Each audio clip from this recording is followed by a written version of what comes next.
Alright, in this session we're going to explore the 3D settings that we can actually adjust the lighting and import textures into the model in Sketchfab. So we're going to launch the 3D setting in Sketchfab.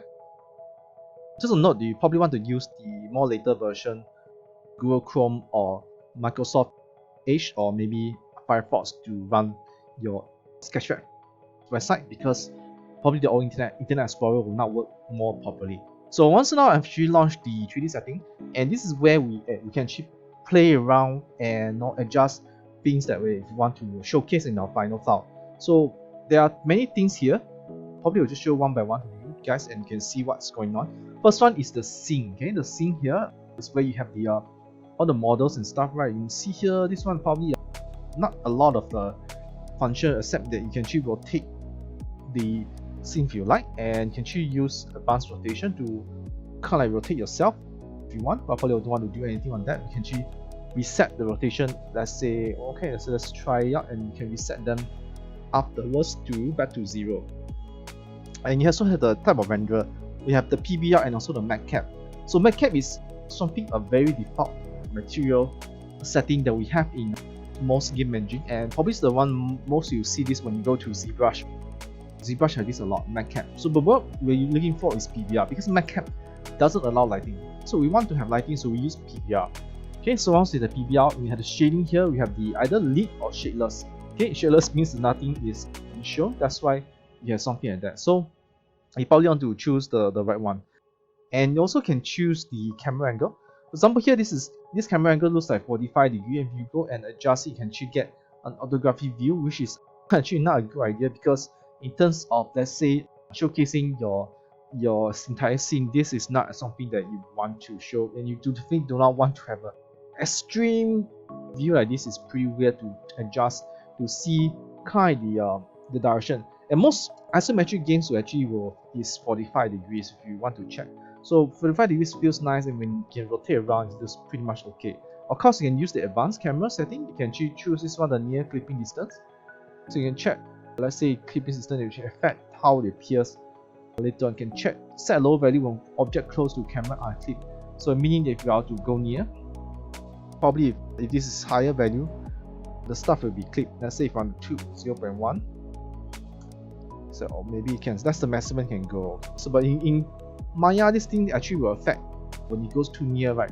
You see the clipping cut off at the end. But this one's pretty much okay at the moment. Means that my file size is just nicely the size of it. Okay, so this one actually don't need to turn on. Then wireframe. Just now I'll turn on this one. This is the camera. So the wireframing, if you want to turn on, and you can see the wireframe. So this is up to you. In most cases, I would suggest that we leave it to the user to turn on anytime you want. And we can change the color if you want, red color or what. Probably my preference in looking at wireframe is probably black, and you see here is quite optimized with everything here. Also, the navigation. I'll talk about navigation a bit. If you press right click and you can rotate around. If you middle mouse button, you can actually pan around. And if you want to change lighting, you hold alternate and you move your right mouse button, you can change the lighting. Alternate plus right mouse button can change the lighting. So you can get a nice lighting based on your scene that you like. So example, something like that. So it's up to you if you want to turn on wireframe or not. So if you're in this case, probably will turn on wireframe for the moment to have a look. You can actually turn on the background if you want. This background is what kind of color do you want to adjust. Now permanently is this value, right? And if you turn off the background, this probably becomes something like a checker, so which is what we don't want. So again, the background can actually play around. Let's see if your night scene can actually turn into black. Okay, it's pretty nice. If you turn it black, if you want the other colors, we'll explore around. And you can actually choose different kind of environment. You can use ambient environment, or you can use images. Images means that there's actually background images behind, like what kind of texture you want to show. Probably this you need to adjust like the best option if you feel it could represent your scene. At the moment, I think kind of feel that without images it looks much better. Using this one, okay, ambient light. You want to use the ambient light, it probably is more, I would say that more suitable for showcasing. But if you want to have some PBR, and you can turn it off and actually check this one. Okay, you can check the blurriness of the background. You can actually see what kind of images it's using. So this is the default image from Sketchfab for the PBR setting. Okay, you can actually use different textures if you like in the future. Okay, if you upgrade your function. Okay, so but the one is like this is brightness. You can adjust the brightness. Okay, so probably you just leave this on to ambient environment, and color wise probably want to get something that is quite suitable or black. Let's try black first to showcase our scene. Right, in the next session we're going to explore about how to create lighting for the scene, adjusting the lighting. But before that, let's watch a short video regarding the theory of setting on lighting, which is the 3-point lighting system. Now this 3-point lighting system has been a basic theory of how to set up lighting for any kind of creative projects, which has been widely used since the days of films and also in animation and songs in games these days. It's actually the concept of using three lighting system, which is the main light, backlight and fill light, and sometimes you call it the key light for the third light. And you get an idea actually how you should approach this kind of lighting system when you approaching your scenes and how to do lighting. So just watch through the video and get some ideas, and then we'll try to explore the lighting system inside Sketchfab.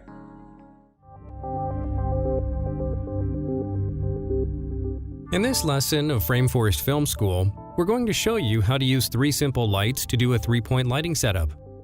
So if you want to light a headshot or maybe an interview, this is going to show you some of the basic lighting principles to make your shots look better.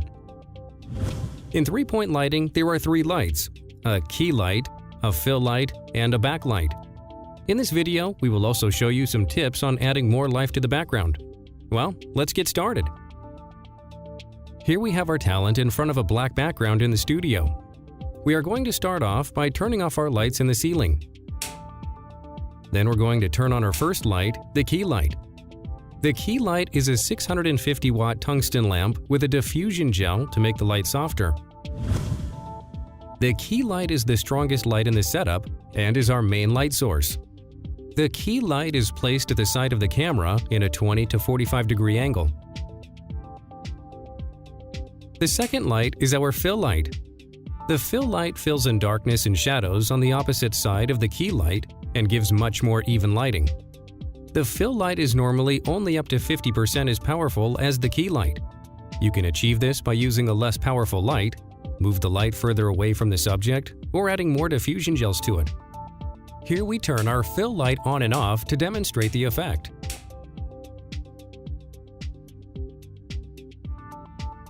The last light in the 3-point lighting setup is the backlight.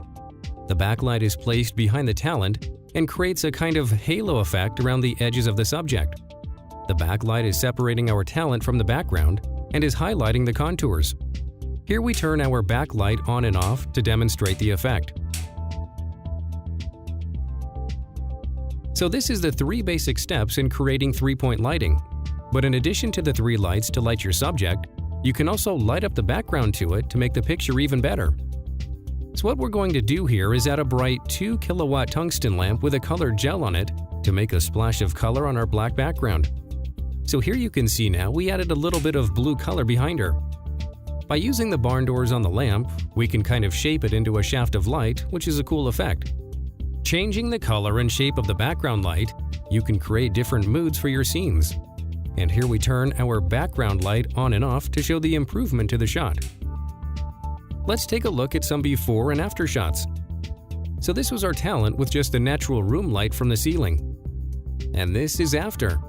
As you see, 3-point lighting creates much more depth in your shots and creates different moods.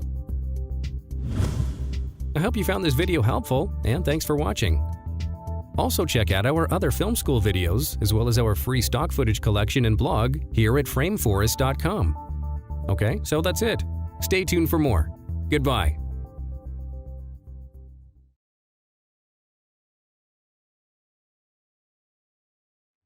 Right now we're going to the next function. Here's the lighting. So we're going to explore how we can actually do lighting with all these functions. So at the moment you see here, the lighting is actually using the bulb, which is turned off. If you turn this on, you'll see there are 3 lights appearing in the scene. These are the lighting system that you learned from the previous video about the 3-point lighting system, where there's a direction light, okay, there's a fill light, and there is a backlight.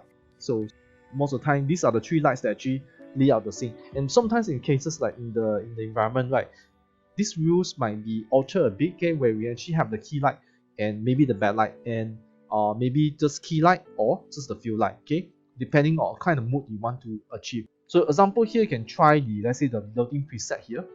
If you try to change the lighting now, you notice actually there is still very white.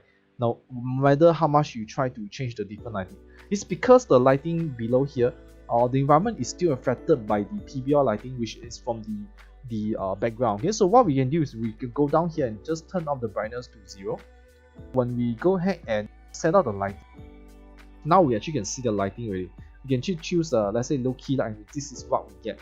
This is what I mean by we only have one key light, okay, and another one is the fill light. Okay, so the fill light, usually you will see the direction is actually facing from below, okay, facing below, because if the environments they want to showcase the kind of the shadow area is a bit more light, okay, so it's not actually dark. So you see here the little bit difference here. So these are the settings. Can you try around like different kind of mood, evil genius, fire cam, okay, so which one you want to use. Mostly the times, so we want to follow is the 3-point lighting system. So in this case, I want to use the 3-point lighting system, right, to kind of show what is actually going on, to adjust this one without the PBR lighting, just for knowledge base. Okay, so to set up this one, right, first identify which light is actually the key light. So you look at this, actually the lighting, the light, right, is actually this one. Is the sun. It looks like the sun because it's actually orange color. It feels like the direction light, the main key light. So if you adjust this one, you can adjust how strong the scene is, right? And usually you can also change the different kind of lighting, which is most of the time direction light will be using for key light or sunlight. So this will be my direction, and now because I identify this, right, I can actually turn on the cast shadow for this. So when I cast shadow on, the shadow will cast in the direction that I needed, and I can actually adjust the direction light. In the light, actually I want maybe the light coming from this area here. So when I can adjust this, probably is the lighting I am looking for, or maybe it could be the other direction. So you can adjust around, like see the lighting comes from this direction, so it's also possible, so to create dramatic effect. Okay, so let's keep it to this. This is the key light at the moment. This will be my key light. The key light will have the strongest, but probably put as 1. So with this one, we actually have this light, and then we go to the second light, which is the fill light. So looking at the fill light, you can actually have 2 options here. In the environment, they are mentioned here, there's sometimes we don't use the backlight, or maybe we use more than 1 fill light or 2 fill light. So one of the fill light is facing the up direction here. So this fill light will be the one kind of give the information to the shadow area over here. So when you lay out the scenes, right, for this one, the fill light, usually we do not turn on the cast shadow, because when you turn on the cast shadow, you see the area becomes black. So this will be something you need to turn off, and usually as a fill light, usually we want to have it minimally half of the value of the key light. Okay, so one and this one is 0.5, or maybe a lot of times I'll just use even smaller, like 0.3.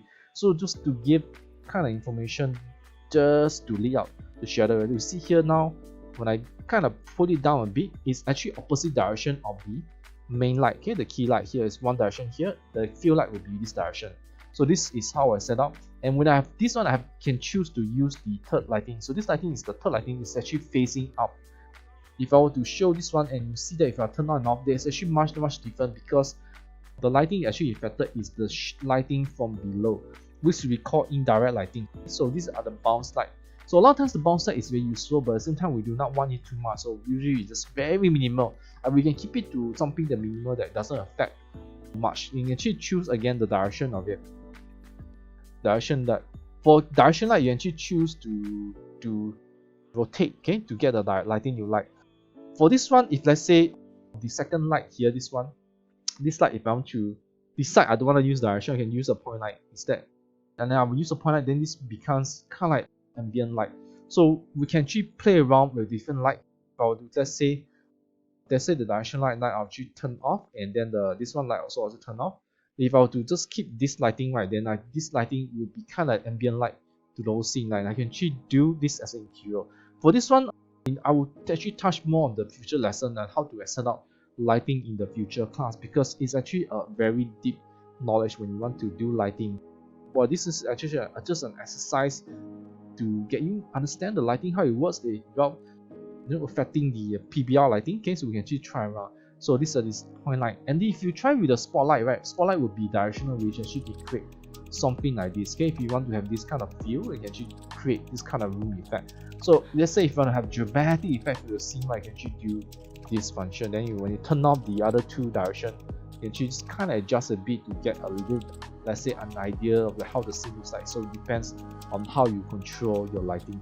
You can look at many references and looking at how people create cinematic lighting to create a very nice mood. Okay, so at this moment I'll just probably just show you some of the function here. So spotlight. The other last one is actually the hemisphere. Usually this is what I would suggest for the, let's say, the field light. Example, let's say if I want to, let's say I want to turn on the direction light, and I will show you the hemisphere light in a moment. Once here, let's say you only keep this light, and probably this light I'll just, let's say, put in none. I'll just move this one. So I have only two lighting here. So I have one directional light, and that is the only thing we need for a game. Okay, so this is something I want to highlight a lot. That in the game engine, right, whatever scene you make, there should be only one directional light that casts shadow. The rest are field light that actually will just lit up the darkest area of the scene. And for this, we actually can use an ambient light or skylight when we turn the many different terms, right. In this one, right, it actually will just create a little bit bounce light to the overall, and atmosphere light doesn't, okay, it actually was a directional. So this one for this function, but most of the game engine, right, it will be a 360 degrees function. So then you do not need to worry. So we're looking at just using just minimally light, right, and I can actually get a very nice look by using these two lighting. So by using a directional sunlight, can I adjust to, let's say, maximum the shadow on, and then the other lighting is just a hemisphere light. You can create a very simple workable scene for a game. Okay, so this is the only thing you probably want to set up for your lighting if you just start to set up. But most of the time, I would suggest that because we have the PBR setting, most PBR setting will just use the background to adjust lighting. So if I want to, let's say, turn this off, then I'll just turn off and I'll get the lighting off, and always turn on and off. You can choose anytime you want to see your previous lighting. So this is an option you can choose. Once I turn off, and now I actually go to here and turn the brightness back to 1, or you can just choose another image. It will just reset the lighting again to something that actually you can use. So this is the how we'll be doing for, let's say, future exercise, but at the moment you just know how to use the default lighting is okay for the moment, because we can adjust the lighting here. You can adjust the different kind of environment over here. Let me set here. We can check the urban exterior, and if you feel it's a bit too bright, we can adjust this one down. Okay, and then because the lighting on the top is turned on, you can turn off. This is why it's affecting the whole scene. Go ahead and making sure if you want to use PBR, just use the default PBR and then just adjust the lighting from here. You can change the rotation of lighting and get the nice shadow you want. So this is the only thing that probably at the moment would be suitable for your scene. Okay, you can turn on off the shadow. Turn on the shadow will turn on, and you adjust the shadow intensity, how dark, how say sharp your texture, your shadow wants to be, and you can change the bias also. If the bias is higher, means that actually there will be more broken shadow, so probably want to be careful about that. Not too much and not too little. At the moment, let's say this is one set to default. Let's say this now was 0.4, it's around here, and that's probably how you set out this thing. That's what we're going to check is the ground. This one, the ground shadows, which I turn on. And to turn off this on, right, I actually go to the setting lighting here. I want to turn it back to, let's say, this function here.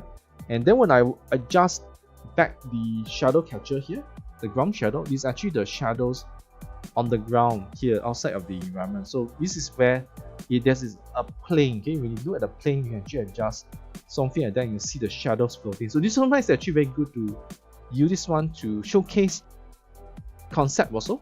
A lot of times you see a lot of concept using this technique, and this is where you adjust the shadow catcher. You can choose the border to adjust how the shadow will fade off, and the intensity of the shadows, and also how big is the size of your plane. So you can use lesser than you see the shadows being cut off in the end, like really little only. So these are functions that you can actually use to use the shadow catcher to help you make your scene looks more polished and more high fidelity.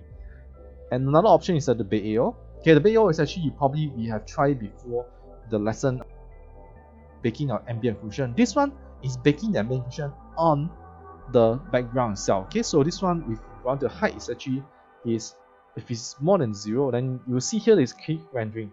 So whenever you change something in ambient occlusion, the light will actually continue to bake anytime. So it doesn't affect the environment, the 3D model, but in fact how it reacts to the environment that your model's inside. Then you see that the shadow is baked already. So whenever you change something here, this one will continue to re-bake again. So you want to take note, this one will take sometimes to bake, continue to render, especially now it's like adjusting the rendering setting. You can see here. So please do take note of this, and when you do changes, do be alert of this. So normally this is some of the things you can try out with the lighting setting, and you learn about the basic of 3-point lighting, and you can adjust how the lighting looks like. Okay, so the next section we want to go is the material, and we can start importing textures and material to set up our scene. And let's go ahead to the next setting.